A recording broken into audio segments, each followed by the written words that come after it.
All right, so in my last video, I talked about a 3-tiered system of long-term protective styles. So essentially, I think that there are different categories of protective styles, some which I think are better than others. And I gave sort of this 3-tiered system, tier 1, tier 2, and tier 3, where I ranked protective styles that I thought were better than others. So getting right into it, tier 1 protective styles I labeled as individual braids with attached hair or individual twists with attached hair. Now the reason I think that sort of protective style is the best is that I feel that it offers the maximum protection to your hair while in that style. So with individual braids or individual twists, you do a braid or a twist and you add synthetic hair or attached hair to that braid or that twist. Within doing that, you actually are sort of, covering or protecting the hair while it's in that style. And that offers the maximum protection against breakage, against, whatever the elements are that could potentially damage your hair. So typically when your hair is in that braid or that twist, you braid all the way down so that your ends are covered very well, so you're not having excessive kind of mechanical traction on the ends, excessive manipulation on the ends, and you just tend to, in my experience, retain the maximum amount of length in those styles. So I would say that individual braids or individual twists are the best in terms of long-term protective styles if you're going for length retention. Now that's not to say that there aren't problems associated with individual braids or individual twists, and that's typically when they're done improperly. So I personally tend to always do my own braids or twists myself when I'm doing a long-term protective style. And the reason that is because oftentimes where people run into trouble is that they might do the braids or twists too tightly, and that causes excessive traction at your roots, causes you to lose your edges, that sort of thing. So I think one of the most important things that you're going to remember if you're doing one of those styles is that not to braid the hair or twist the hair too tightly, because you don't want to damage the hair at your roots. You don't want to cause hair loss at your roots.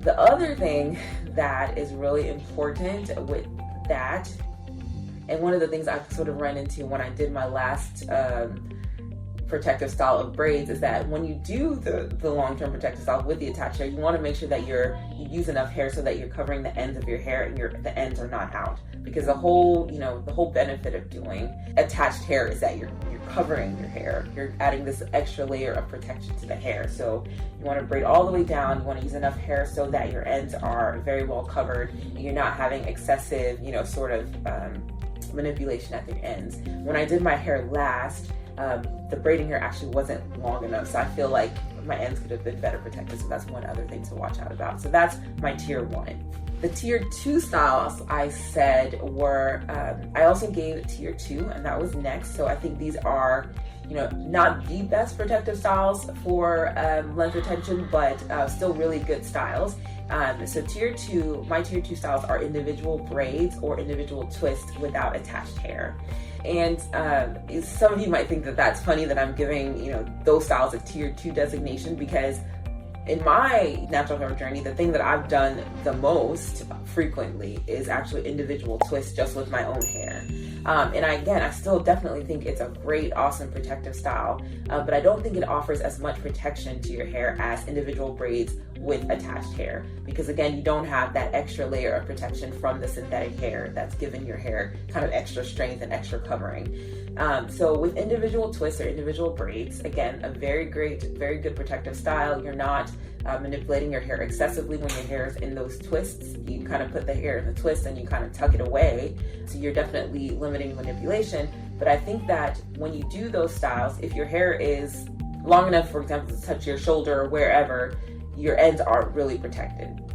So I will say that it's a great style, but it greatly depends on how you actually wear your hair while it's in those individual braids or individual twists without attached hair. For me, whenever I would do individual twists without attached hair, I typically would just wear the twist down. So the ends were rubbing against my clothes. They were rubbing against, if I was wearing like a woolly coat, it was rubbing against that.